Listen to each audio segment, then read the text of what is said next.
Welcome everybody. This is Fireside-episode. Tonight we're going to be talking about the new away teams traits and how to best use them.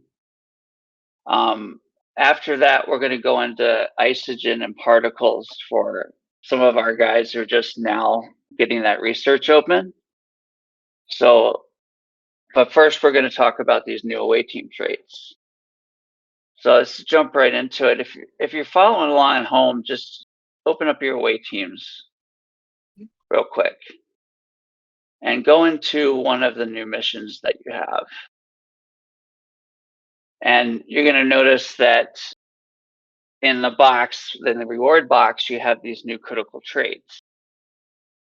And along the bottom here in your officers, they've added like a nice little quadrant here of, they look like the old Scantron sheets.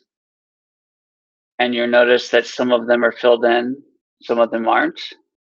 And if you're like me, you haven't really gotten any traits into any of these officers yet. But what's neat is that the ones filled in correspond with the critical traits in the bottom of your reward box. So like right now, the one that I'm at, I'm looking at Barat, the bottom left one is filled in white. So that corresponds with the bottom left critical trait. So I need to be able to build up minor in order to increase my critical chance on the one that I'm looking at. But it may be different for you depending on what mission that you're after. So what you need to do is you need to start working backwards. So the mission that most of us are going to be after is called collective bargaining. That's the one with the nano and the active nano for critical. And what's really great, there's one particular officer that has all the traits you need for that, and that's 10 of 10, if anybody has that unlocked. So I'm going to be pouring any XP I get into 10 of 10 and opening up at least the first 2 levels of traits. And that's when things start to get a little bit complicated. So I'm going to let Cook go into that about how that gets a little bit deeper. Like Simulated, for instance, is a level 1 trait. So that's got to be unlocked before Minor, which is a level 2 trait. No matter which officer has these traits, they're going to be the same level of trait. So it takes XP. It takes quite a grind if you're doing this free to play, which is the way I'm going to be doing it. If you're going to be buying packs, you're going to be able to do this a little bit quicker. But yeah, so Cook's got a little bit of info together that he wants to go into about how best to do this. Thank you, Go Josh. ahead. Thank you. Welcome to the Fireside, everyone. This arc was a bunch of stuff that a lot more in-depth mechanics that we need. And so the big thing here is strategy. You know, everything in the game, it's always been about research. Know your officers, what to do with them. This is a game of strategy with officers and traits. It starts with, what do you want? As Drift said, collective bargaining is what he wants. That's probably going to be an assignment that everyone always is getting for, because if you get that collective bargaining, especially if you can get it every day, you don't even have to go Borg probe hunting, or you can go Borg probe hunting, and this is just going to be a bonus. And if you can get that critical hit, that's kind of like the bee's knees right there. It'll give you, say, 28,000 active nanoprobes for your Borg officers, if you can get it to a 2.0 multiplier. That's huge. The most you can refine, if you're a free-to-play player with a tier 7 or tier 9 maxed Vidar, you're only getting just under 5,000 active nanoprobes a day. So getting 28,000 or 25,000 even, that's like 5 days, 5 or 6 days of your getting a max pool of the active nanoprobes in one shot. That's huge. You know, uh, I'm actually running that mission right now, and I do have the first trait on my 10 of 10 unlocked. So it's a simulator with a 1%, increase on that. So it gives it a 14% critical chance. I added a bunch of health on there, so it has that 1.91 multiplier to give 519,000 inert nanoprobes and the 28,000 active nanoprobes, which is huge, um, especially when you want to get those officers up. And if you can get that almost every day routinely, that's like heavenly. And so putting traits into 10 of 10, as Drift said, that's going to be paying out dividends right away. Something else for the 40 plus players is a epic mission called Forensic Investigation. The only way to do 40 plus research on the away team's tree is by getting this assignment and getting the critical chance. The critical chance gives basic merits of honor, which is essentially a epic service award. And so you have to get that critical in order to do this. So because of that, an officer I'm focusing on for this is Kang, who has analytical, which is one of those traits for this assignment. He's also one of my strongest attack officers, so it helps with that multiplier to increase the amount I'd be getting of both the service awards and the merits of honor. So, as a 40 plus player, that is something I am focusing on. I'm pretty sure a lot of the 40 plus players are going to focus on that, especially the mostly free to play ones. Um, Tactical Simulator is one that came out last month for the uh, axionic keys that we need for the exocomps. If you want to be able to, if your exocomp factory is above level 25, you will be able to get the 3-star exocomp chest every day. Now you're only going to be getting, like 50 to 60 or whatever of those keys, axionic keys in your daily chest. You get a few more in doing your dailies. But if you have 3 of those chests and each one asks for 125 chips to do, you can't get all 3 of those chests every day. You'd have to pick and choose. By doing this, you can get it every day. So the real question is, if you're a free-to-play player, do you want that latinum? It's a question. You don't know if you want to or not. It's a low amount. It's like 1,500 latinum.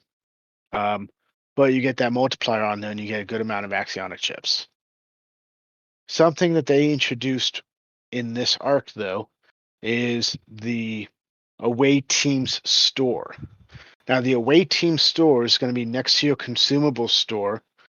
It's become a long line of stores that if you go to your chests, your free, and you scroll across, you have your recruit store, your resources store, your alliance store, territory, consumables, and away team.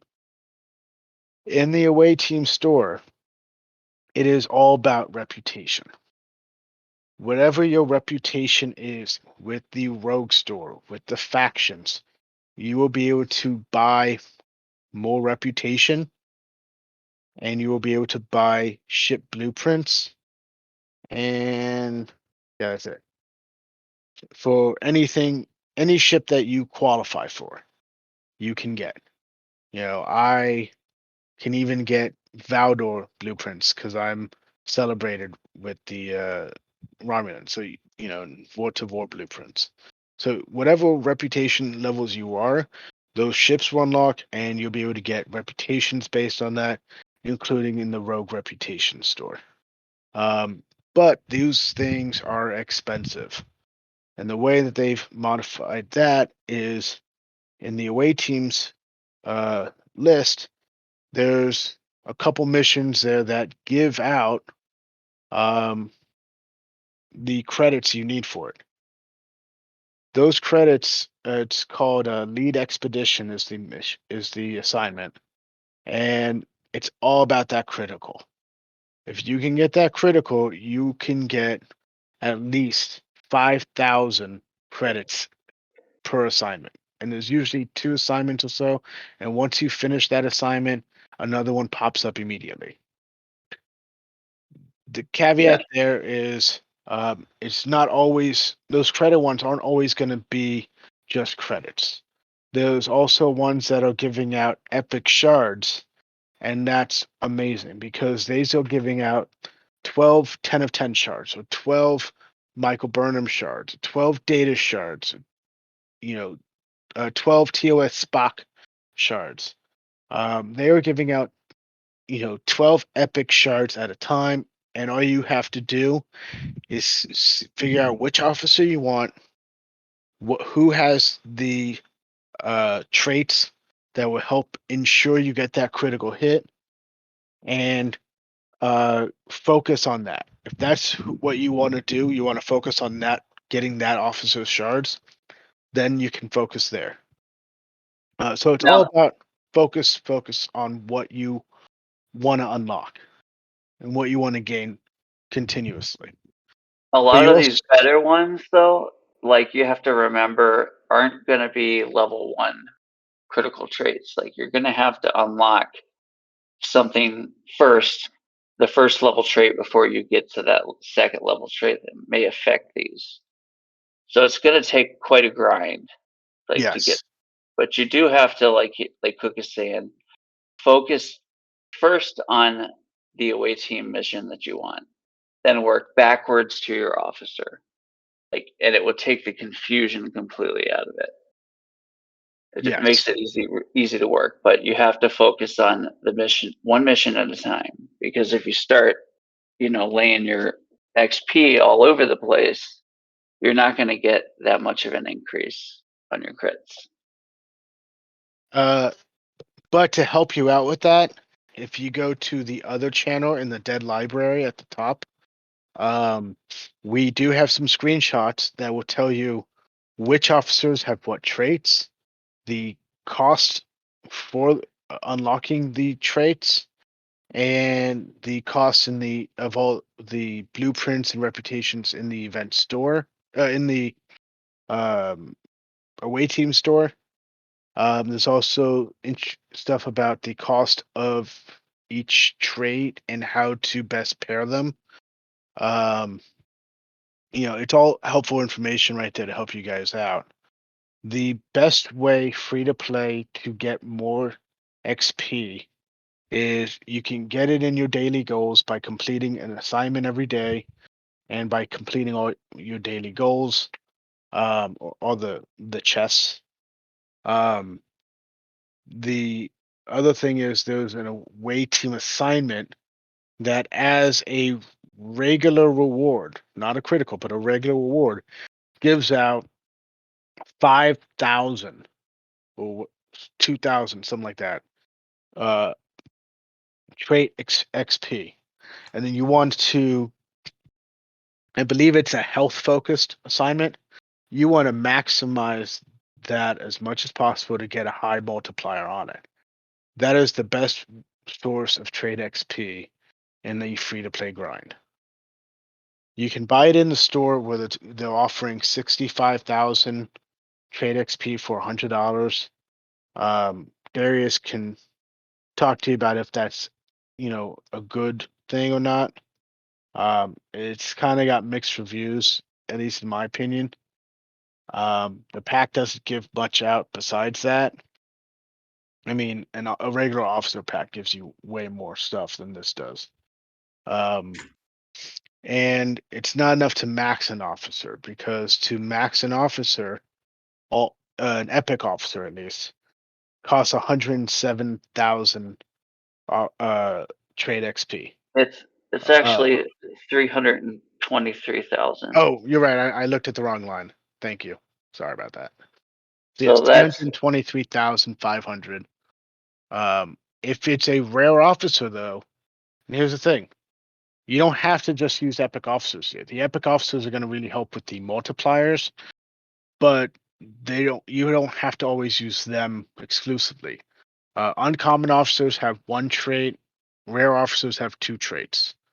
To max out, the first trait is 8,000 XP. The first and the second trait is going to be 37,500.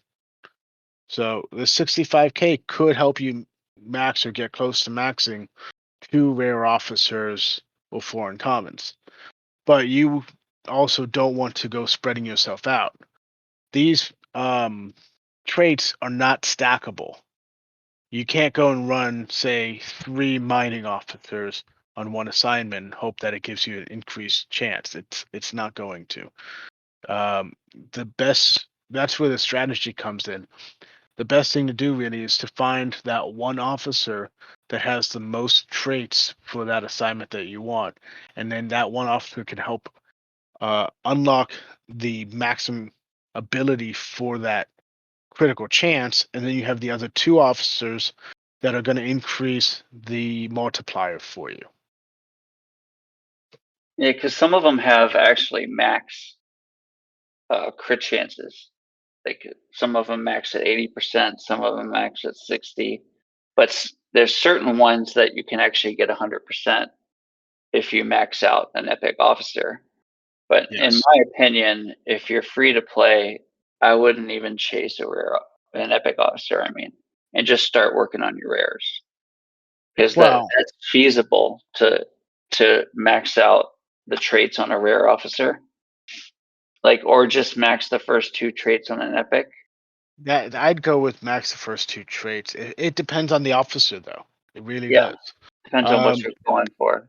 Like So Darius posted a picture of your DC, or however you pronounce her name, with the first 2 traits maxed and part of the third. so Darius, you want to talk about why you're going with your DC? I do. Let me paste the actual event or the mission that she's a part of here. Let me do that really quick. One sec. Okay.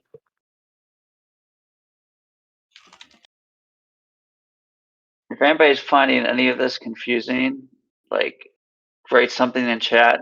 Please ask questions, or you can come up even. Like, we're pretty invitive about that stuff. Yeah, agreed. And questions are never done, and it's important, especially sometimes with voice. We don't want to ask a question and we might sound awkward. Don't worry about it. No one's going to bust anyone for shit like that, because this is confusing and new, right? So to my point earlier, so I went with Eurydice because even though someone like Rima, who is a strong health officer, Eurydice is also a strong health officer, but she's got 2 of the traits I wanted for this mission, which does come with a shit ton of latinum, actually, and a small amount of those the floaty ship trophy things that you can use in the away team store, right? So, and then Kara's Trader comes into play on some other of the missions that I want.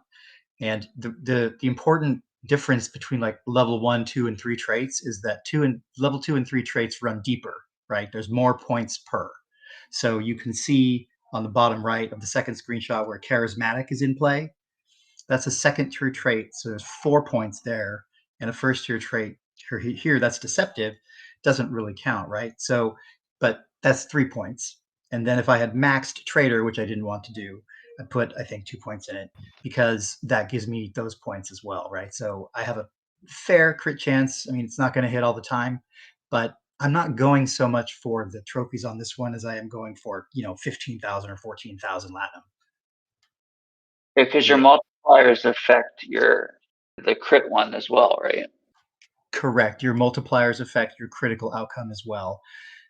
There are supposed to be some individual officers that have like kind of a low key behind the scenes impact on some of these missions. I haven't seen good documentation of all of that. But when if as we do find that stuff, it'll get shared with everybody, right? So, but this is not a primary mission that I would go for. I went after Eurydice mostly for Deceptive and Traitor later on, but Charismatic applies to a couple of other missions. And Deceptive is only a tier 1 trait on a few officers. It's an uncommon trait, but it's very impactful when you do get it. Some of those are like the deception missions, like the Romulan mission for rep and stuff like that. So using away missions for rep, probably not your best use of missions, but it doesn't hurt. And you can, since most of those are common missions, I believe this mission I have up is an uncommon mission. You can get better multipliers off the slightly lower numbers to get better results with higher stats. Yeah, and see, once you have your DC up to increase your crit chance, you use your other 2 slots to increase your multipliers.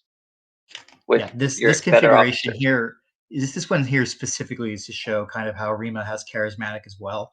If I had used Charvanek instead, I think my reward multiplier goes up to like 1.6. So and that changes that 13.6 thousand latinum to closer to 15,000 latinum. But here to demonstrate kind of like this, these 2 officers both have charismatic, but I elected instead of using Rima, who has 2 traits because he's rare, to get, which is also charismatic, is his second tier trait, like it is for Eurydice in the first screenshot. So this is kind of just more the demonstrative thing. Empathic and Charming are both 3rd tier, I think. Empathic is Deanna Troi, it's unique.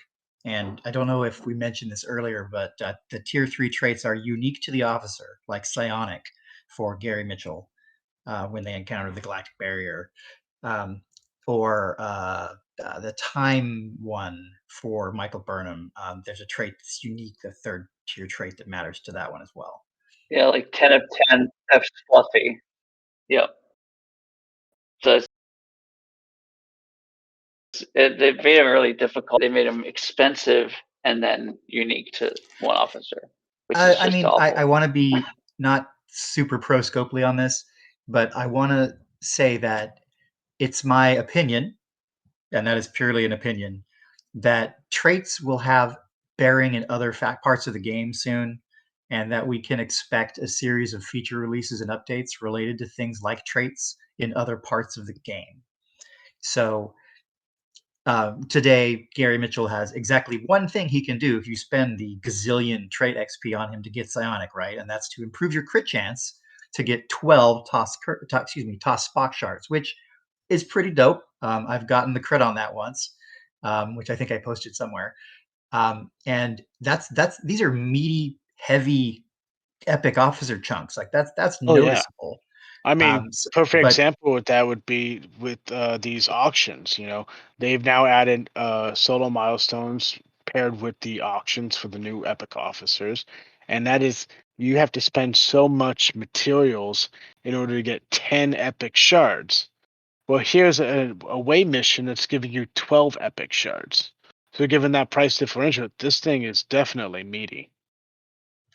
Agreed. And you get, I don't know if it's at 39 or 40, but you get a 3rd. You can unlock a 3rd. Those 3 unlocks across the bottom. Yes. For like, I don't know, air filters and whatever else they're called for the away team missions. Those are how you get the up to 3 of these missions, because they are in addition to however many normal away missions you've unlocked. I have a lot of them. They don't fit on my screen, but that's because I have all of the away mission research, because it's an interesting feature that I liked to get my head into. And the away mission research itself is super impactful. It's better than some of the like 48 plus R&D research that requires assimilated tokens, which are these weird, stupid, expensive things that fly around in deep space. So you are able to, as a player who's not spent that money, get access to research that is as impactful. You do need merits of valor, the purple ones, so you do have to be in the low 40s to get access to that at all, I think. But because it's an epic mission, but you have access now, and if you have stacked up that like explorer stats and explorer offensive stats for piercing and defensive stats for mitigation bonuses, those are huge. And they apply to everything from your Rialta to your Enterprise A if you're 50, because it affects all explorers. So the sum of those research and away missions is bigger than the total sum of some researches in some cases. So I know we're talking specifically about some of the new stuff, but overall it's impactful. So keep in mind the big wins with like 12 shards; those are really important. But you also don't want to spend all your big officers on all these missions. And I'll pause for a second. And I don't know if you've talked about this, Cook and Drift, but I have a way I do this where I don't get stuck trying to send a ship to an armada and I don't have Kirk available. So I do there's some things I do for that I can talk about. Yeah, like make sure that I've got my speed ups that I get for my dailies stacked for the particular missions that are my favorites. I'll be honest. I'm sorry. Go ahead. I just was gonna say this arc I'm going through a ton of speed ups on these assignments. Yeah, I think that what I would do in that case, or how I handle it now, is I like to have at least enough speed ups for a favorite mission, so that if 5 o'clock Pacific time or 8 o'clock Eastern rolls around and it's time for the away mission resets, that you don't get two, or like let's say you get double the one with the purple and blue merits, forensic research or forensic investigation. Sometimes you can get two of those if you have 2 epic slots. I want to be able to run one of them right away with 3 days worth of speed ups if I have stacked them, and then I might put a 75% chance on the second one and just run it because I don't want to lose the opportunity. So if you have away missions that you are fond of or that are your favorites, running them with officers that aren't necessarily epics or don't necessarily have the traits you're trying to do with a lower success chance is still in your favor. And that's why you should max all of your greens. If you have green officers that require badges that you haven't promoted to rank 5, promote them to rank 5 when you have the opportunity to do so. And don't wait for a goddamn event to do it if you have a bunch of them to do. Because it'll take you 30 months to get through one little officer at a time if that's how you do, right? So think through how you have your resources available to you, right? So in some cases, it makes sense. I'm going to have one bang for my buck. I am free to play, and I haven't stacked up 7 million officer XP or whatever it is, right? So in cases of scarce resources, you still have the advantage if you put lower stat officers into these slots. So don't think that, I have to wait to max my officers to do this. Just know that by maxing them, you'll do better. Does that make sense? Yeah, I poured like 25 million in officer XP into my rares and promoted a whole bunch of rares even before this arc came out for my away missions. Yeah, I've been banging that drum for a long time, and I believe that there is a time and a place to save for like a free to play. Pow! I'm going to try and win this thing. But remember, once you're 39 plus, you are turbo hyper fucked when it comes to winning those leaderboards. So there is plenty of advantage to being less like in the 29 to 34 bracket or whatever it is. Or the 28 bracket, which, oh my God, you can win pretty much everything if you just have like a million XP lying around, which is harder to get then, granted, but it's also possible to save. So that said, you do need to kind of, put your big boy pants on and get out of the low 20s eventually. But that is at your pace, right? No one else's. And I mean that. But while you are in those lower brackets, the advantage of winning and making a move is much higher than it is later. Because once you're 39 plus, you're never going to win. But you might get 40 shards or 10 shards. They've done a little better at deepening the number of shards you can get, or adding tiers of success, if you will, instead of just like 1, 2, and 3 was what it used to be in the 45 plus bracket. And 1 was But everything, 2 was half, and 3 was like 10 shards, which is just ridiculous. even in my app's level, I'm 37. Like I'm in the 36 to 39. I can't win anything. And we just had someone post a screenshot. They got a full unlock of 3 of 10 on a leaderboard, and they're in their Right, 20s. and that's fantastic. Take because advantage of that all gives that. them an advantage, right? That they can use for being at that level. But don't let having that advantage make you stay there forever. Maybe stay like through the rest, like when an arc starts, if you're in that range, stay there through the whole arc. You might be able to get super awesome results with like the TNG arc that we have. We've got folks that are free to play in dark, or so more so in most, I suppose, that are in that bracket range that have all 5 of the epics. That to me was shocking, but because I didn't even try for some, and I got literally 0 shards for Geordi, because I think he's just greedy and useless. But that said, the event that is happening is important, and maybe an arc, like a whole total arc, like the whole bucket of arcs, if you will, for like TNG was 5. Maybe stay for that, but remember also, as you level up, the battle pass gets dramatically better. And there are other advantages to leveling that are not just about officer acquisition. So I know some folks, I've had this conversation, they get fixated. Oh God, what about next arc? What if it's DS9 and I'm really into this?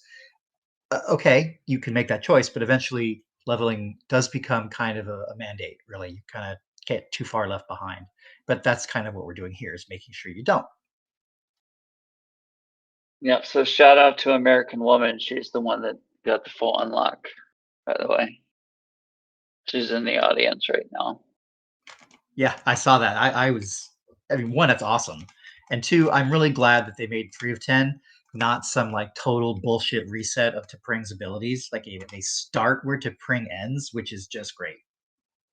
Yeah, I'm looking forward to getting it like sometime next year. I won't try too much for 3 because I don't care about protected cargo much. But I got lots of protected cargo now, and once you get into your upper 30s, like the protected cargo, like is huge on your ships, especially on a Horizon. Jesus. Yeah, and once your faction miners get up in level, like they start reaching Horizon levels. Like I don't know where my Horizon's at right now. It's about 70,000 protected cargo. And I know they keep going up with research. With all this new research, it's crazy. Yeah, like, but that's great. It's time. That's what they want, right? They want us to move ahead. But then, of course, we get the Golden North Star with like 7 protected cargo. And yep. On that note, though, really quick, I used my North Star today, legit real, to finish my dailies because of how freaked out everyone is with this stupid 4-day mining leaderboard. In the Mega Miner event, which I haven't seen the Mega Miner event in like a year plus. Yeah. And it's an interesting reminder that, oh shit, we're out of nodes in some of these systems. Like for the first time since the expansion of nodes in deep space, we're out of nodes. So there's been some competition, and there's been some like 1 million plus OPL hits because people are thinking they can sit there all day, and they really can't. These are legit hits because there's no other nodes in the system, the whole deep space ROE thing we do. But oh man, that makes me so happy. I decided to bring my ship home after it was up there for 2 days and was over 500,000 OPL. And I was like, you know what? I feel like kind of risky. I think I'll bring my ship home just to be safe. Yeah, it's like, don't be greedy, girl, because how these things, if it's in lucrative space, that's a whole different ball game, right? We're pretty safe there unless someone's managed to get 1 token, but the out in just a generic deep space, that's a lot of risk. Yeah. Yeah, by the time I get up there, it's going to be really crowded. I hope they start adding nodes. It's not crowded on a day-to-day basis, Drift. It's just specific to Mega Miner, right? Like you've got people from Mining Crew right now, or MCRN, who are out there with 5 ships, literally, because they think they're going to win this leaderboard. And they're probably right, because that's what MCRN does, right? Is they win mining leaderboards because apparently it's a mining trek. But you've also got a lot of Nona guys out there, and you even have dark people mining, which, who, right? So, and It's the ones hanging out for most. Most is mining's okay sometimes, or MOST, right?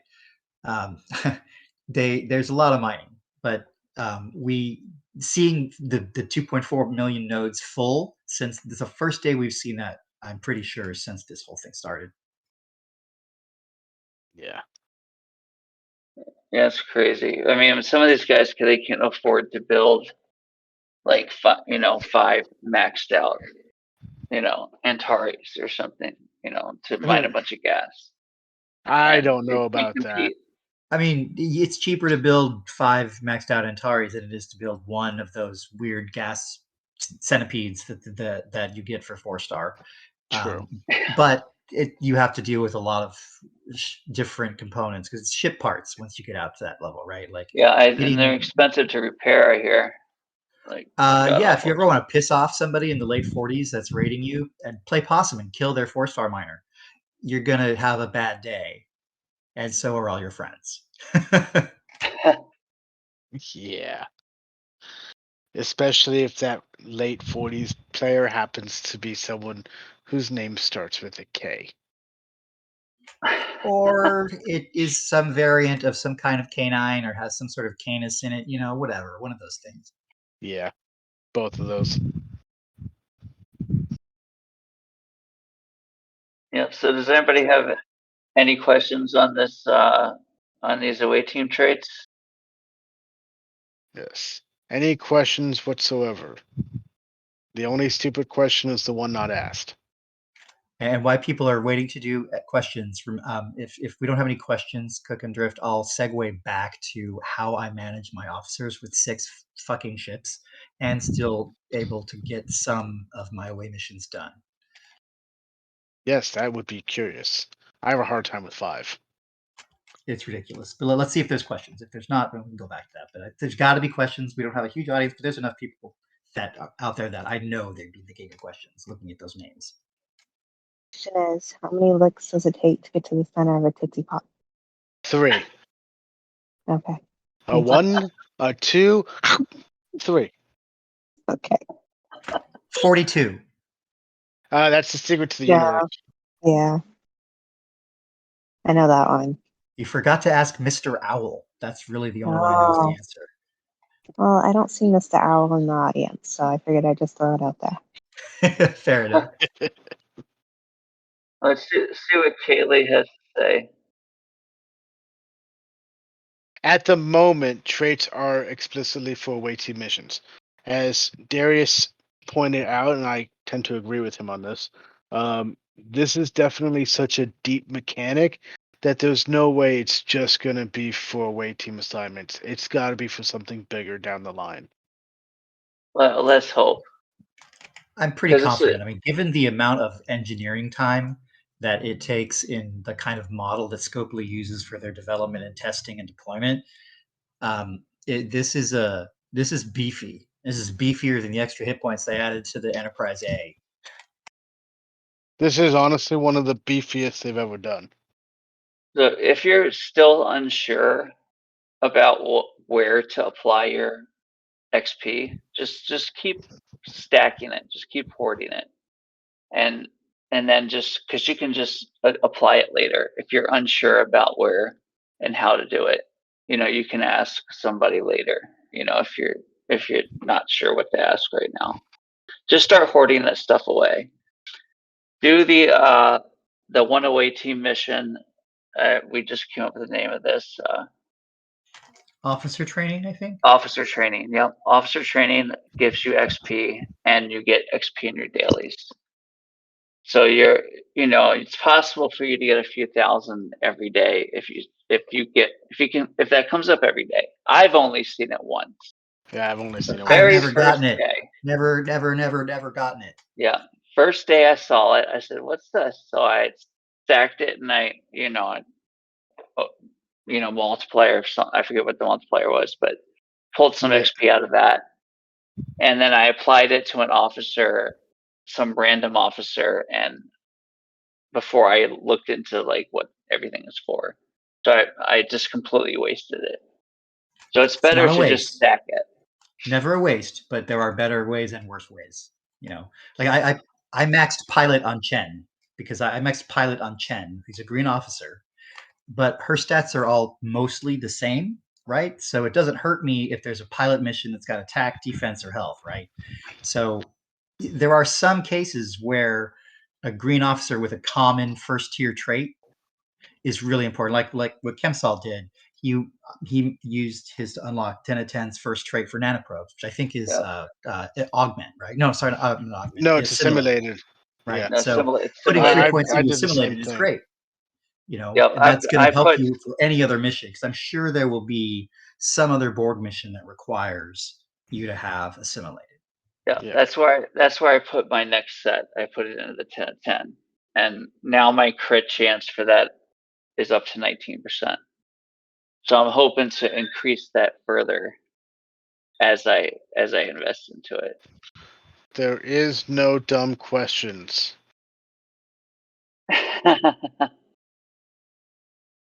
All right, I have a quick question here, and I want to apologize if this has been covered already. In the away teams, like just for example, when it comes with like the blood wine contest, because I'm pushing Klingon rep right now, the officer trait that it asks for is health, I think. And so a lot of times I will just default to Paul Stamets, the rare, the blue one. And then just because I'm geeky and cheesy like that, and it's very campy, I like to put Culber on the bridge with him because they're a cute couple. And then I'll throw another officer in there that's good with health. How do I know, other than saying that they're good health officers, how do I know if I'm picking the right ones to get like the best possible outcome for that mission? Are you talking crit chance, or are you talking about multiplier? I have no idea, to be honest. I just click officers until it says 100%, and I get the highest possible, like 2-point blah blah up at the top, and then like 20% critical It chance. wasn't I just on click multiple. until I get good numbers. So, and then Okay, I'm like, so- yay, that looks good. Kaylee, here's what I want you to do. Go and look at Okay. that screenshot that Darius just posted of his form trade agreement assignment. And then what you're going to see there is the key stat says health. So you go and find your health officers. But then you have underneath that a critical traits. And the critical Yes. traits is going to say what traits you need. Okay. Then you're going to see on your officers 4 dots. Mhm. And with those 4 dots, you're going to see that one of your officers or multiples of your officers are going to have 1, 2, 3 traits, which are going to be like white dots there. Right. And the dots correspond to which trait it unlocks. So you can see that in that screenshot, he's got charismatic, and Riva has a white dot in the same position that charismatic is. Eurydice has a blue dot in that same position. He unlocked the trait of charismatic for Eurydice, Mhm. not for Rima. So it's going to be working, and that's giving him that chance of critical, that increased chance of critical.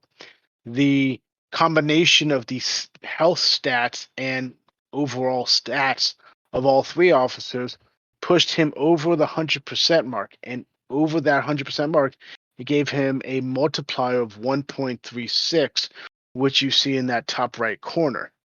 The Right. multiplier is an increase of what the rewards are. So it increases both the regular reward and the critical reward, should he get it. Okay. So it's 2 yeah. different things you're looking at there. Before this arc dropped, you would just be looking at that health stat and saying, okay, let me just grab my strongest health officers, get it to Mhm. 100%, and see if I can get a multiplier. And hopefully that multiplier will increase the chance that it's going to be critical. Now we have some signs to that with these critical traits saying, if I have these critical traits, I know I'm better I have a much better chance of getting that critical hit. If you can, and that's why we're saying if you say max, we're using this as an example because it's a very easy example. If you were to max all 3 traits on 10 of 10, you would get like 100% chance of critical on the Borg assignment. So it would you have 100% critical chance plus a multiplier of say 203.0.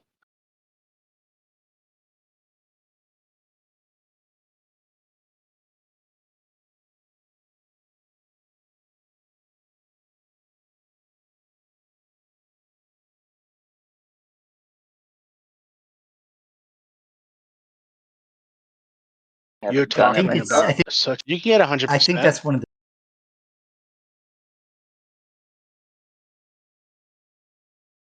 60 percenters.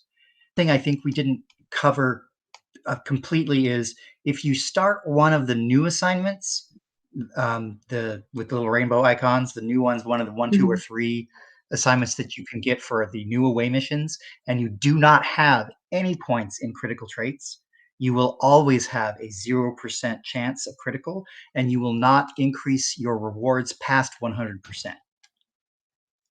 So I can demonstrate this in a second with a screenshot if you'd like. Okay. Yeah, it's I a put little up a shitty. screenshot of the one I'm doing right now for the blood wine contest. So I figured Yes, that let's way do that. I get a good idea of what I'm looking at, because Okay. So just for shits and giggles, I clicked one of the trait things for Stamets just to kind of see what happened. I was only able to unlock like one trait, or like 1 out of 3 of one of his traits. So I don't have a whole lot of traits just yet to play with. Yeah, But see, this none of those this is what I figured officers. go with. None of those officers have the warrior trait because there's Okay. no white. There's no white. You'd see a white dot in the upper left-hand corner. Right. Like, Okay. so what you want to do is, did you just take that screenshot? Yeah, this is Okay, one that I so have going right now, because I figured, all right, okay, so look down this at your is good. officers on the bottom of your screen Oh, can and I like just Alright. interrupt you for scroll. a second? Drift. What? I just want to interrupt you for a second. Okay. American Woman, if you pay attention to this, what they're talking about, the dots, is what your question is about. Okay, so All right. So look I'm going at to your pull up another officers. one. So I pulled up the armed escort because I figured that'll give me a chance to look at all the little officers at the bottom. So look at one that's got a white dot. all right. So this says for the Oh. armed escort, the key stat is defense. So I'm looking. So find an officer So that's got a dot. the first dot that I have out of my officers is Wotown or Wo. I don't know how to say his name. Klingon officer. Watland. Watland. Okay, there we The go. guy that We'll gives go you with some that. dodge. He's a green Klingon. Okay, so it looks like the warrior. dot. He has a dot, a bottom left dot for warrior, I guess, is what I'm looking at. Yeah, and it corresponds with the same position in the critical traits, right? So warrior would be his critical trait. Right. And then I don't get another one until Kumak, and he's tactical. Chang is warrior. So would I want to put those 3 in then for that if I was going to do that? Yes. Yeah, just one of them though. Just one. But you can't stack them. So if you have Oh. 2 of those that have defense, it's only going to accept one of them. Okay. So does it matter where I put them, like as far as like captain or bridge, to use those traits? No, that doesn't matter. But what you want to do is try and see which missions you can have like one officer do multiple missions of that you are interested in. So the the warrior one. If there's a warrior one that has a secondary trait or a tertiary trait even that corresponds with another Klingon assignment that really interests you, that you want to be able to get that critical, then focusing on that one officer you can use for more than just one assignment in the future, and that'll save you trait XP from having the same traits on multiple officers. So, Because What's really great about Warrior too is that it's a tier 1 trait. yep. Yeah. So that's the first one that you unlock. So what I did is I just pasted a screenshot of Armed Escort because I don't have the Bloodwine one open right now. This is an uncommon mission, so it has 3 traits available to it. For Charvanek, my girl, I maxed Warrior, and I went ahead and I found 2 officers that have the same traits but in different ways, right? So Alexander Marcus is my number 1 defense guy. So I threw him in there. I have not purchased the warrior trait for him yet because his secondary traits didn't really matter to me. Gary Mitchell, same thing. I haven't unlocked his tactical, which is a tier 2 trait, I believe. But I have unlocked his first tier trait, which I can't remember what it was. I think it might be ambitious. But in any event, I have a total of 4 points in this one because this one already has a base crit chance. All this does is it increases its base crit chance over the number, right? So once you get stats in it, I think this one has a base 10 or 20% crit chance. The 4 points I have there give the extra advantage to bring it up to 30. And then I have a total multiplier of 2.24. So the only traits that apply here, I think it was American Woman that asked that, is the blue ones on Charvanek. The other 2 guys have the same 2 traits, but they're not unlocked, so they're white dots. Does that make sense? Mostly. And also you can see here, so he has Warrior maxed on Charvanek as well as Tactical, 2 traits that help with this assignment. Warrior also helps with the assignment you're running. So that's 2 assignments for that one officer can work on, and so that saves on XP for being on multiple officers. Correct. Okay. Like I don't want to unlock Warrior on Alexander Marcus right away because even though he is epic and eventually I might want the other traits that he has, I didn't have as much opportunity to see the tactical trait, right? So Charvanek had both, and I've seen a lot of missions with Warrior and Tactical. And a lot of the Klingon missions have Chancellor as one of their second tier traits that Gorkon has, and that Azetur also has, because they've both been Chancellor of the Klingon Empire. I feel like there's a lot of stuff that I don't know because I have not followed the canon very closely. And I feel like I need to just spend like my fall break binging on everything, just starting at the very beginning from original series all the way through. You're talking about that's a lot more than your fall break. You're talking about 802 episodes of movies combined. Which add the movies to it, you're talking about 850 hours worth of binging. That's legit. Let's go. We're still in the pandemic, right? We're all still at home. Nothing's happening in the world. Right? Oh shit. So something I wish they did though with these traits is I wish they didn't just mix them up. And on the bottom here, like Warrior is a tier 1 trait. Like why have that in the second slot? Like I just don't understand why they did that. Well, the slots aren't exactly numbered. No, they're not. They do tend to go bottom up though, Drift. I think they tend to sometimes they go bottom up in most of the missions, I think. But again, it's not always true. Like we said, like you see how Warrior's bottom left on Charvanek and Alexander Marcus. I think any place that Warrior occurs, it's in the bottom left of the mission, unless it's a common mission which only has one. Yeah, then it's on the like the one that the Bloodwine mission. I think it just has one spot for Warrior.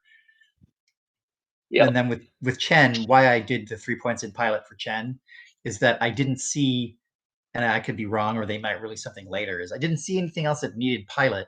So, or where pilot was a prerequisite. Tas Sulu has pilot, but his secondary trait I don't even think is in a mission, or if it is, it's not a very serious one for me. It didn't register with me as important.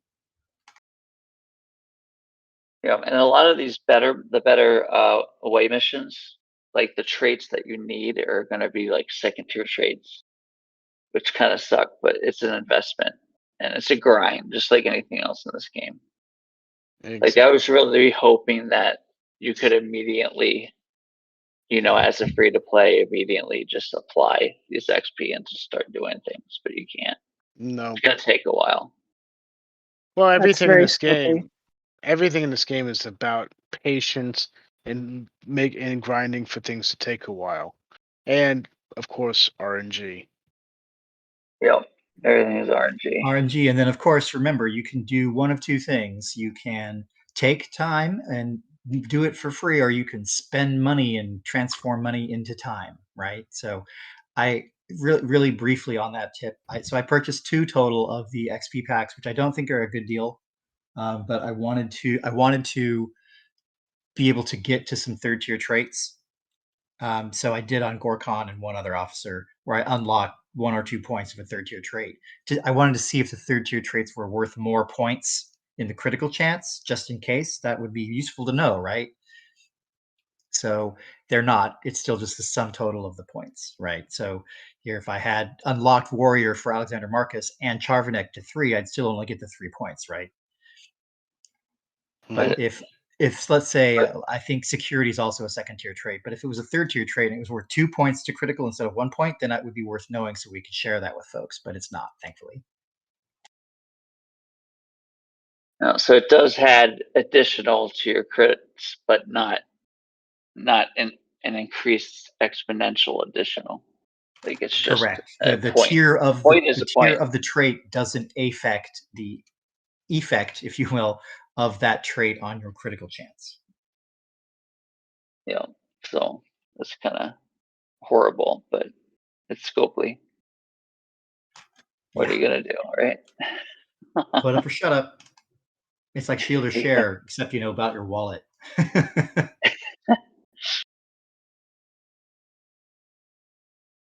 All right. So are you in a little bit of understanding now, Kaylee? About Yeah. Yeah, it's a little bit better. I need to read a little bit more about what's there because I have some questions floating around in my head, but they're not fully formed yet. I'm not even really sure what my question is. So I'm going to go back and listen to the beginning of the fireside conversation so that we're not all just rewinding for me. yeah, it's just basically the point in the beginning was just you need to start with the away team mission and work backwards to your officers. Okay. Like that's the main point, and then things will make a little bit more sense with Okay. what we just told you. And you're not the only person that's thinking that, Kaylee. That's why asking that question has value. Because when other people listen to this, they'll hear, I don't know how, I'm not sure what my question is yet. And that's really the best thing to say. No, that's not embarrassing, I hope. That's the Oh, best no, thing you can I'm say. totally fine with that. Good. But So to segue to officers really quick, so I've got to finish making dinner. So when you are making your away missions choices, the first thing you should do to make sure that you're not caught with your pants down with no officers that you need is crew your ships the way you expect them to be crewed on a normal operating day, right? Fill your ships, get your stats to whatever you want, put your favorite or default bridge crew on whatever dry dock you keep your stuff in, or however you organize your head, your little mind palace in your head for how you do your officers and your ships. Staff them, crew everything. Like have all your miners at home or know who's on those ships so that when you're then take a look at your away missions or know that you have notes or whatever you've done to know that, okay, I always kind of want to have 10 of 10 available if I get that Borg nanoprobes mission. So be prepared to recall that miner that you sent out there with 10 of 10. And even if that costs you a daily, it's worth it to get those active nanoprobes if you can get them. Everyone's been talking about that. That mission is awesome because you need millions of them, literal millions, and you can only get like 9,600 a day through the normal grind, right? With a max Vidar and the prime Borg nanoprobes doubly doodle thing. So yeah. So basically, if you're going free to play and you don't have that prime, it's about 4,800 even worse. Yeah, it sucks. So once you've crewed your ships with whoever you're going to crew them with, and try and get your 300% max. You do your best. Like put your right crew on all your ships, including what you normally do. If you always have 2 miners out of your 5 ships or whatever, make sure they're docked. But then take a look at who's left. And if you have gaps, like you might find yourself being really weak in defense officers, because once you create your ships, you run a bunch of you're running 2 morale crews, right? So you've got like a Toss Kirk, Toss Sulu, Toss Bones on one ship, and you're trying to keep the defense high so Toss Kirk can do his thing in PvP with lots of damage. You might find that you've stacked your below decks really too heavy with one stat or the other. So if you find that you don't have enough of your good, air quotes, good defense or health or attack officers available to you for away missions, if they come up, and keep in mind they only refresh twice a day, so it's not super likely that once you prove this it'll change, but if it does, just be ready and know that you can also, maybe you don't need to have 22,000 defense on that ship with Toss Kirk. Maybe you can do it with 18,000 and you can leave Mirik at home because she's a good defense officer, and you might have put her below decks, or you might even be using her on the bridge with a PvP situation. So the you don't have to have an exhausted library, or again in your little mind palace for how all of the officers do, what their roles or functions are. But once you've loaded your ships for bear, take a look at your officers. If they're not adequate to what you want, make some choices and try and make some clever choices. Be focused on, oh, hey, I know that the nanoprobe's office mission is a health mission, so maybe I do want to take my second and third best health officer off these ships and see if I can still hit my numbers with that ship. Because remember that any ship with stats that are on it that are greater than the number that you need to reach to hit the maximum potential for that ship, and I can explain this separately, or I've done it 50 times in my channel on this Discord, though you can drop that down. Like I can put 9,000 in every category of the Enterprise: attack, defense, health, and be just fine. I don't have to have a bunch of extra stuff down there. You could literally put 4 officers on your Saladin and get to your 4,200 stat max on a Saladin. Don't put anyone else below decks unless you're using officers that depend on stats. And then you have to make those trade-offs. So if an officer depends on stats, it'll say N% of stat in their tooltip. And you can cover this with me. You can always ask, or both Drift and Cook know all this stuff too. But be ready to drop down to the bare minimums on your ships that don't use officers based on stats, so that you're not wasting good green and blue officers below decks and cutting your potential to have better than a 60-70% chance with an away mission back down up to like an 80 or 90% chance, because that's really what you can do. And those green officers that come with each of the faction token pulls, like Eric's, Vela, and Javaid, each of them has one good stat out of the 3. And the same thing goes for the Feds and the Roms as well, or I guess Klingons. Anyway, so like Watlin, he was a warrior. He also has a really good defense stat for a green officer. So maybe he's not below decks helping you. Maybe he's back home and he's your warrior guy. Because now if you have any missions that come up with warrior, you know you've got him home. So we'll get more familiar with this stuff over time. But remember that ships don't need more stats than they need. Like if you put an extra 10,000 attack on an Enterprise and you don't have an officer that uses attack, then that's wasted. So leave them home with your away missions and be willing to send them out, and kind of keep in your head, here's kind of the line. Here's the guys that are on the bridge, and here's the below decks guys. I'm using my Augur today, but I'm just using Giorgio and some other crappy officers. But if you're using Vemet with Giorgio and DJ Oki, you need to stack the shit out of health on that ship so that you get your best advantages with her when she activates burning. But if you're not, then don't have all that extra health on that Augur. It's not going to do anything for you once it gets past the 9,000 number, which is the max for an Augur. So that was a long ramble. I hope I didn't talk too fast and that I'm not too quiet, Drift. But this is, and I'm conscious of that, but it's also, this is how you can not feel powerless or not feel stuck, right? So a lot of these features are very complex and it's discouraging, or you just want to throw your hands up and be like, fuck it, I can't make this work. And then you are doing suboptimal things. You have the tools you need to do well if you're comfortable with them. And that comfort level comes with kind of like creating a thing in your head that's like, all right, here's my A team, B team, C team, whatever. I'm not using stat officers on the Saladin today. I'm just using, Harrison, who doesn't require stats. Okay, nothing else. I'm just going to strip all the below decks officers off of my Saladin and leave them home for away missions. So yeah, if there are any questions about that, I can take them. Otherwise, I think this can probably you can segue over into the next stuff. Okay. You don't want to send away your everyday officers on away missions for 3 days either. Yeah, you don't want to send Chen away for 5 days. Oh my God. But you might want to put Chen on a 5-day mission that required pilot if you had 5 days of speed ups, right? So Yes. there are lots of those things to keep in mind. Like the choice I made to make Chen my pilot officer might come back and bite me at some point. But then I'll just know, well, fuck, I'm not going to use Chen. I'm not going to use the pilot trait on any missions I try. So I still haven't really boned myself. But she's a super critical officer. Without Chen and her good pals Pike and Moreau and their weird little happy 3-way marriage, we couldn't do all our grinding. There wouldn't be so many dead explorers and surveys in the world, right? Yeah. So those are critical, but they might also be a good choice depending on how you do. Hey, maybe this was part of them trying to get rid of Chen for the level 50 players. No.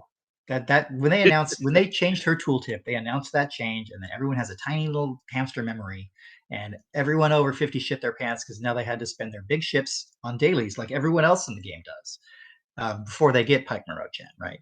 And that was pretty disruptive, but much like the rep lock change that Scopely told us, oh yeah, when we fix this, then we won't have a rep lock at 10 million anymore, which is crazy based on how the game is played now. Because in the time that they put that 10 million rip lock, every mofo out there got all 3 factions locked, and which was not the original design intention of the game.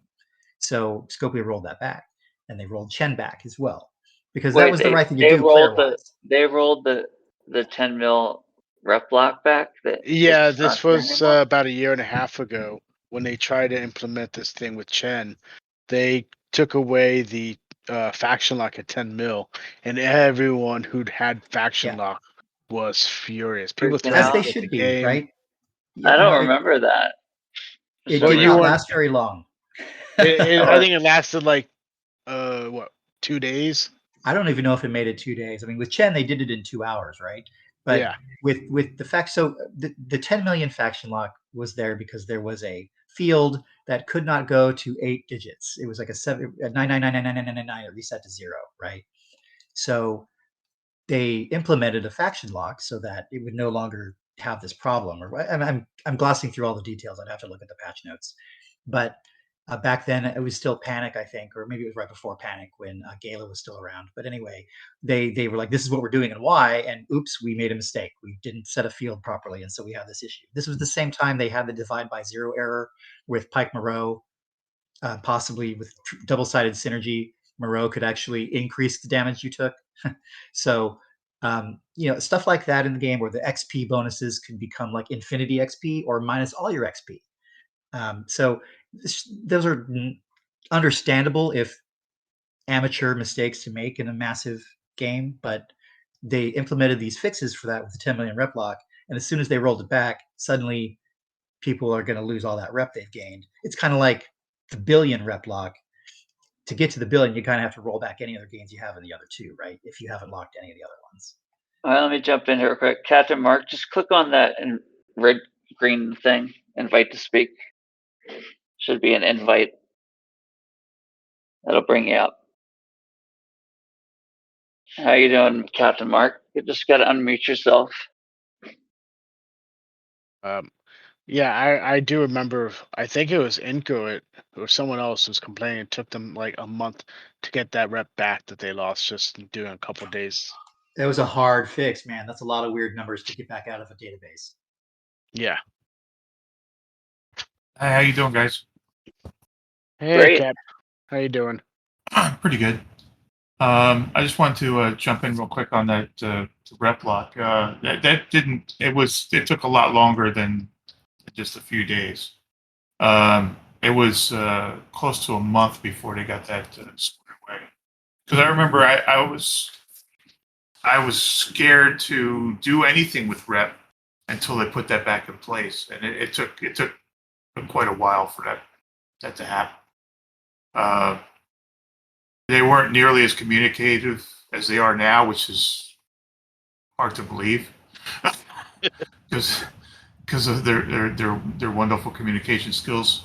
But it was even worse at that point because there's like, well, when's this going to be fixed? When's this going to be fixed? You know, and we're like, well, we're kind of in limbo because you don't want to go backwards and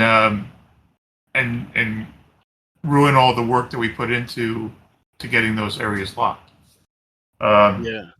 The solution that they did have was interesting, where they had with however many reps you did have locked, they did give you a certain amount of credits, but also 1 million reps to whatever you can put toward your whatever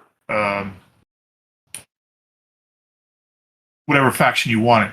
So if you had 2 reps locked, you would get 2 tokens, each for 1 million rep. Now, I had 2 done, so I was at that point I was negative 2 million with Klingon was the last one I was going to do. So that kind of got me out of the hole. I was like, oh, this is freaking awesome. This actually works out well. It was just kind of, I don't know if it was just the timing or what, but it worked out in my favor at that time. I could use both of those tokens on Klingon rep and actually just get to 0 instead of having to dig it out another 2 million rep. It worked out quite well for me. So what level are you at now? I just turned 45. Nice. And I'm kind of knocking on 46. I think I'm going to kind of push to 46 pretty quick, and then just fill everything out later. Nice. Handy, do you remember that whole thing? I do. It lasted a few weeks. I remember there were a bunch of events that had to do with rep. There was some faction hunts or something, and I remember it messing some of my stuff up, but people just did it anyways.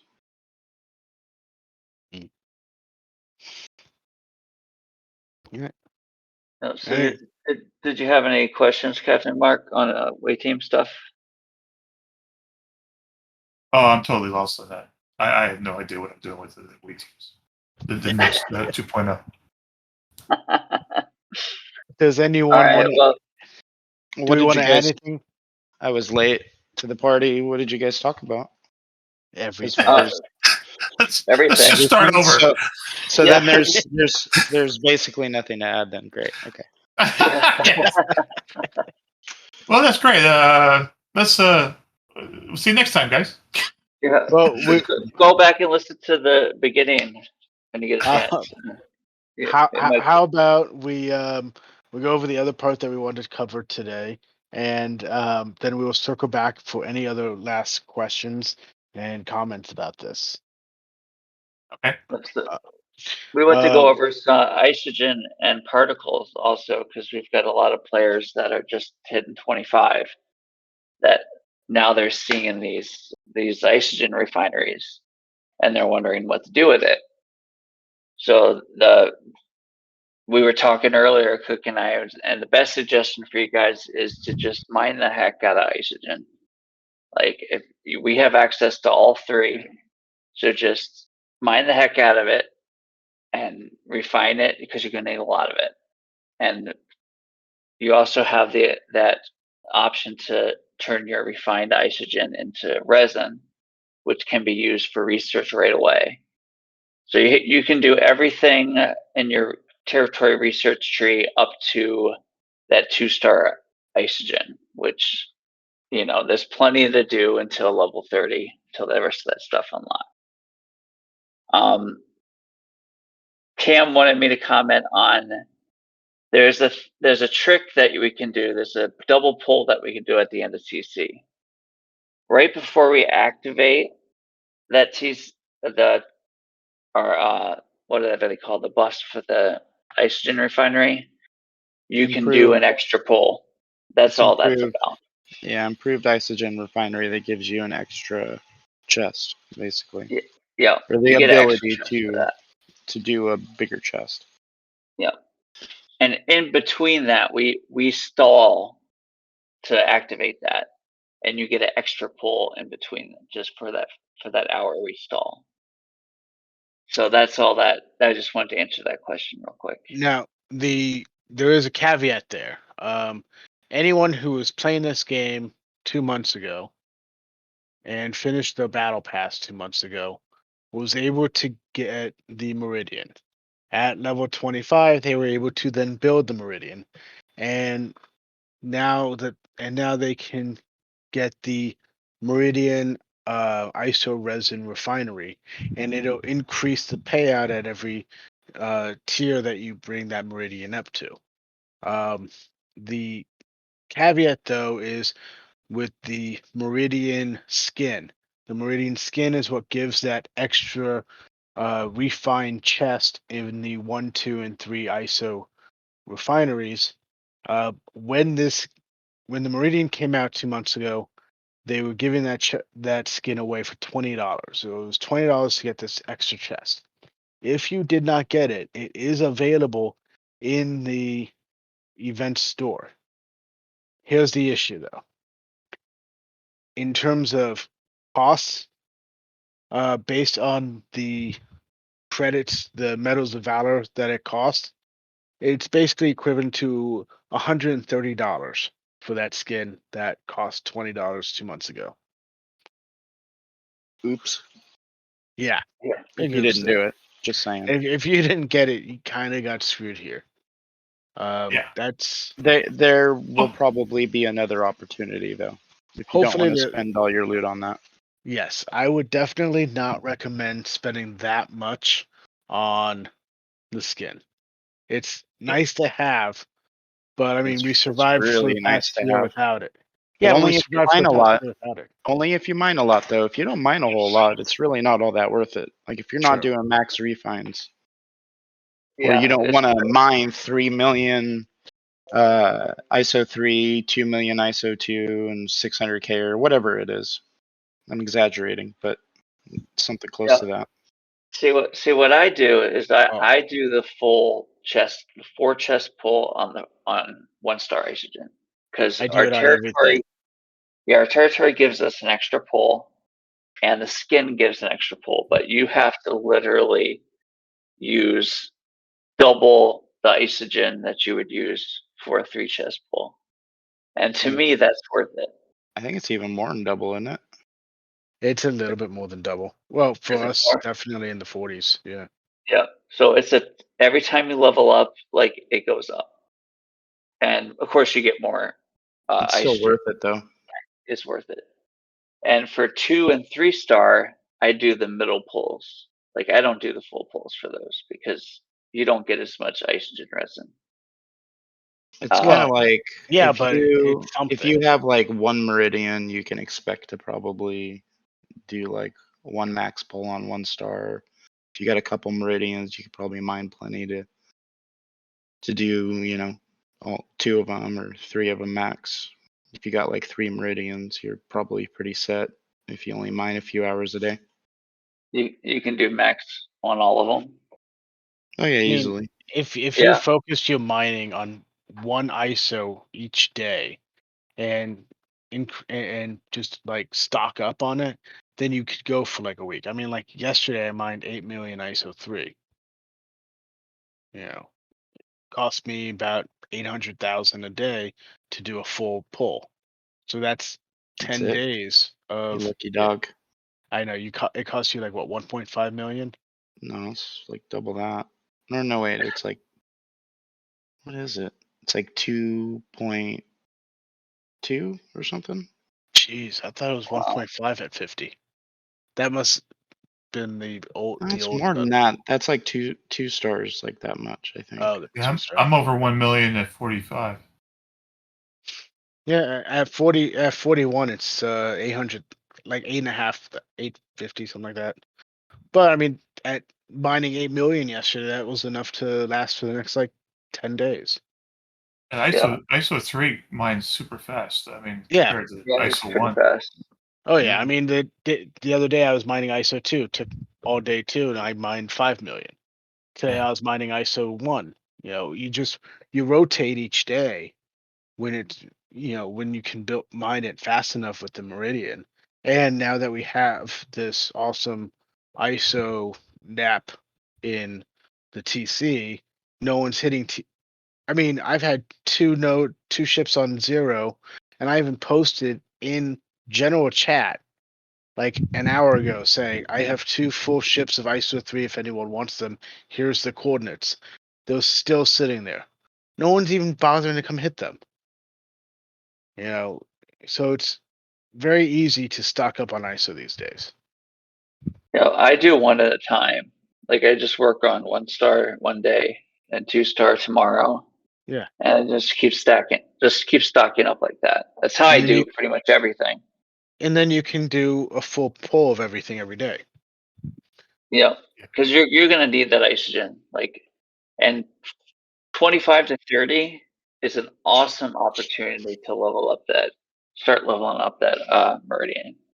Like you're not gonna get too high up because it starts to get expensive.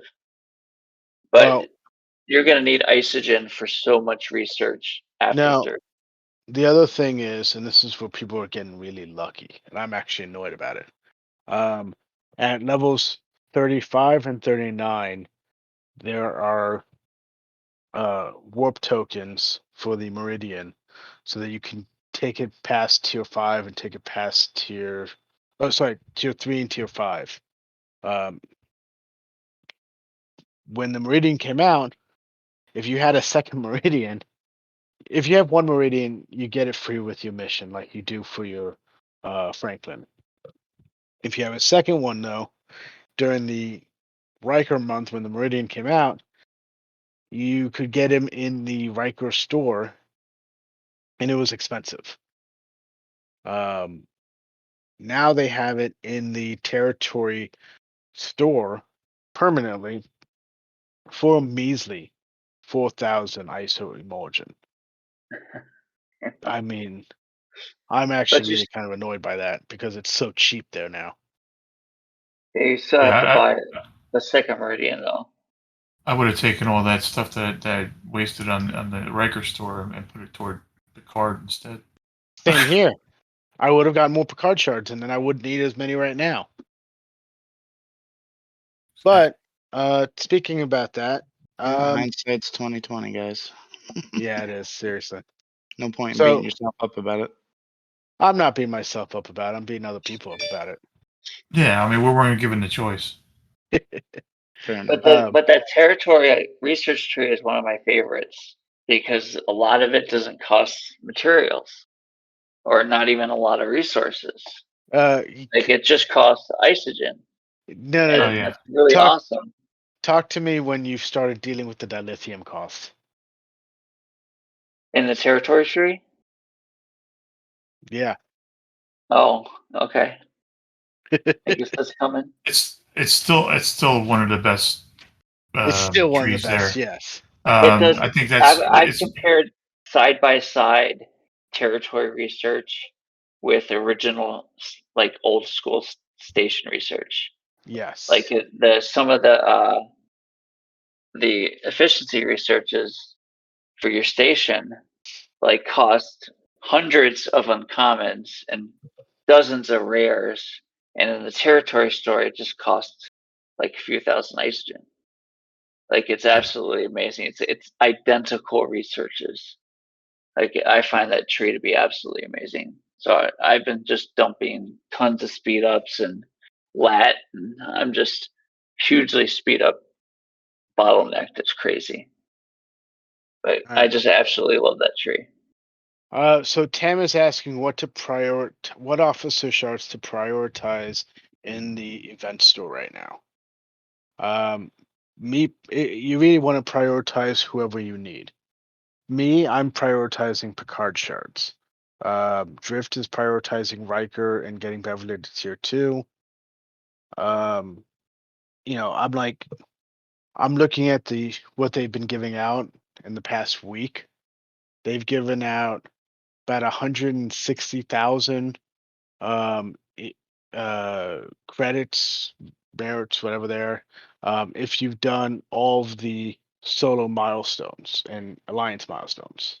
Any of the milestone stuff, if you've done it, you've gotten about 160,000. I think I Which- got 140 right now. Okay, so about 140, 160, without doing leaderboards. Right. I think that's a pretty good payout. That's given me 20 Picard shards and 4 Worf shards to unlock Worf, and I still have 10,000 left over, 11,000 left over. I think that's a But good payout, and I'm justifying that on. We have 3 more weeks of this event store. If they keep putting it out at about that much, then hopefully we'll be able to actually unlock some of these officers. So Tam was asking that. She said hers isn't that high. How- Have you done all of your ticketed events?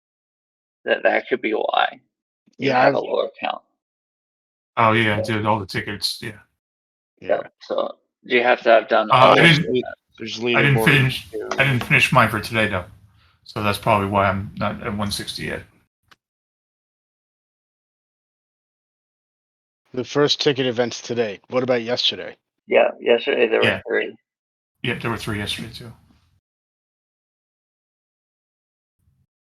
Okay, you didn't get Yeah, you didn't do them so- yesterday. So So that you're was about missing like 21,000, 22,000, something like that. now the overall payouts. Are you getting on average? Oh, they weren't available. That's Oh, that sucks. terrible. What's the average payout like? Today's ticketed event. Let's see, what is that? Like around 8,000. Well, no, let's look at the Mega Minor one. Not even the ticketed one. The Mega Minor one. That gave about 11,000. Do you have about 7,200? Are you seeing 7,200 in your Mega Minor SMS, Tam?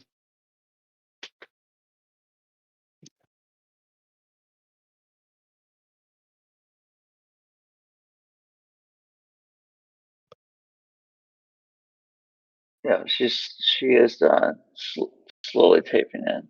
45, 1,500, 1,005. Yeah, that's what we got too. So you are getting the right payouts. I don't know why you didn't get the ticketed event yesterday. But yeah, if they're not giving you the same amount of events, that would be Maybe. why. Yeah. But that's still But- messed up. My advice to most people is to wait toward the end of the event store to spend your event store loot. Oh, absolutely. Definitely. Unless you're like, like I want to unlock Riker because I'm only 20 shards short. So let's unlock them. Go ahead and do that. But sometimes they add stuff toward the end. Like Yeah, they make changes all the time. Yeah. Come in tomorrow and there'll be like a bunch of stuff at the end of it. That should be like, oh, I spent all my loot, and I missed out. Yes, Yeah, it's so- best to hold on to that until the end, like you said, for changes. Yep. And they're Sam trying to unlocked the get. Vidar. Nice, that's- congrats. Oh, Work cool. on that. You got a lot of good stuff to work on. The Vidar, your Meridian, like it's you got a lot of good stuff to focus on at your level. Like they DJ really made it good for people. DJ was trying to get them to add the Franklin A. Warp parts. Mermaid said that the tickets are for level 32 and plus. That's upsetting. Oh, That's Oh. not cool at all. Why is Scopely's bringing new people into the game and yet level locking things so that they can't gain a lot of traction? They need everybody to catch up. That's why, because they're about to release new levels soon, and they need everybody to level up. So they're trying to release Manipulate. things more geared towards the mid 30s and up. trying to get everybody up to that level. Mm-hmm. Yeah. Well, then they need to be giving Because out a lot they're more stuff. They're giving out quite a bit. If you Well, no, compare I'm to saying- what we got a year ago, No, I mean, 100% agree Jesus. with you. No, I agree with you. I'm saying if they want to get those lower levels up to the 30s faster, they need to find a way to really well, push they're them without hoping they spending spend money. Yeah, They're hoping they spend money is what it is. It's all about True. the carrot. The Keep carrot or the dangling that stick. carrot. Yeah. Which one are you? Mm-hmm. The yardstick. But yeah, whatever officers you don't have after you've gotten whatever ships you need, whatever officers you don't have, I'd say focus on those. If you are close enough to unlocking them. Beverly would definitely be a priority. I think Beverly and Riker and Picard are the three best here. Yeah, Do I'm not, so do far not away. spend anything on Wesley. Don't spend anything on Wesley. What are you talking about, dude? He's my number one officer. Said no one ever. There's a I just guy said it. on DJ's podcast that wants to max Wesley because he thinks that he's going to be good max. I already Good did for that. himself. Yeah, I don't see how that's going to be effective. Well, we'll let But- him figure it out. Yeah, My Wesley's already maxed. but I Okay. figured out I'm going to need 258,000 event store loot to unlock Riker. And it's almost 600,000 for me to unlock Picard. So that's why I'm going for Riker and hopefully tier 2 Bev if I can get it. But we'll see how much loot they're going to pass out. And then I'll have two officers that I can use for synergy with each other. Oh, and by the way, in case you were thinking maybe I can get one of these ship skins cheaper than they've been during Cal, no, you can't. It's actually going to cost more. During Right. Cal, they run the ship skins in $4 $50 incremental packs. Here, it's going to cost over 200. Yeah, but for people that are getting this loot for free, it's not a bad deal. I mean, Yeah. with loot stores, source things that you're not going to get otherwise. You know what I mean? So if you can't get it anywhere else in the game but a pack, and you know you ain't buying a pack, then you might as well use the store for what it's for, and that's to source things for free if you can't get it any other way. Fair So enough. don't waste it on resources and stuff like that. I mean, yeah. I get it if you need resources. Like I get it, it's tempting. I've done it before myself. You know, and Resist the urge. Resist. yeah, because I mean, really, you want to use that loot for things that you're flat out not going to be able to get, or it's going to be extremely difficult to get any other way. Officers are forever. It's the golden rule. Yep. And if Yeah. someone uses this to buy an avatar, I may get angry. Well, you'll just get Oh, smacked. that was the other bright side. Is the even with the Meridian refit, as expensive as it is, it's still 4 times cheaper than the Picard face palm avatar. Yeah, 450,000 points. Yes. That's ridiculous. That's sick. That's absolutely sick. That makes me want to puke. It's so disgusting. It's like why bother? Why bother put it in? Story off officers. Like It's the your Volta Latinum resources- 2.0.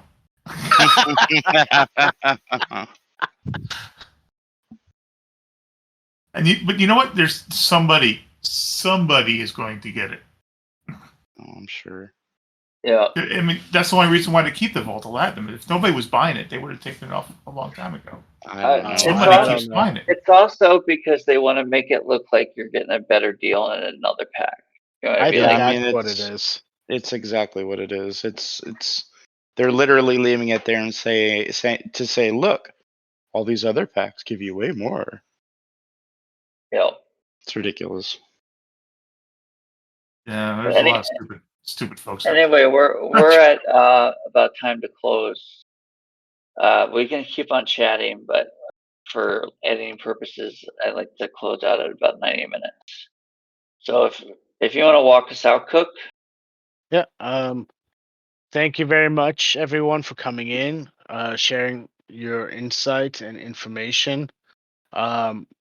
This is a very deep and intense mechanic that Scopely has introduced this month. That's why it took us about an hour to discuss it. I hope everyone enjoys it, and I really hope that Enterprise D comes soon, since it didn't come in the TNG arc. Thank you very much to Drift and Darius for really going deep into the officer traits, and thank you to everyone for joining us this week. And have a great night on the Fireside. We'll see you next week.